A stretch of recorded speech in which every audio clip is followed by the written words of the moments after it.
शेतकरी मित्रांनो, राम राम. आपल्या सर्वांना माहीत आहे की पीक उत्पन्न वाढीसाठी NPK ही खते किती महत्त्वाची असतात. पण मित्रांनो, NPK बरोबरच मायक्रोन्यूट्रिएंटसुद्धा तितकेच महत्त्वाचे असतात. मान्य आहे, कमी प्रमाणात लागतात, पण त्यांचेसुद्धा खूप महत्त्व असते. तर मित्रांनो, आजच्या व्हिडिओत आपण कोणते मायक्रोन्यूट्रिएंट हे पीक वाढीच्या कुठल्या अवस्थेत सर्वाधिक लागतात याबद्दल माहिती पाहणार आहोत. तत्पूर्वी तुम्ही जर चॅनलवर नवीन असाल तर चॅनलला सबस्क्राईब करायला मात्र विसरू नका.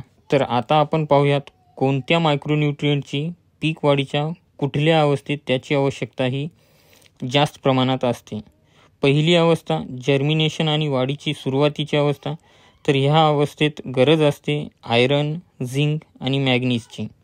दुसरी अवस्था व्हेजिटेटिव्ह ग्रोथ, शाकीय अवस्था. तर ह्या अवस्थेत गरज असते कॉपर, बोरॉन, आयरन, झिंक आणि मॅग्नीजची. तिसरी अवस्था फ्लॉवरिंग आणि रिप्रोडक्शन. तर ह्या अवस्थेत गरज असते आयरन आणि बोरॉनची. चौथी अवस्था मॅच्युरिटी, पक्वता. तर ह्या अवस्थेत आपल्याला गरज असते आयरन, मॉलिब्डेनम आणि बोरॉनची.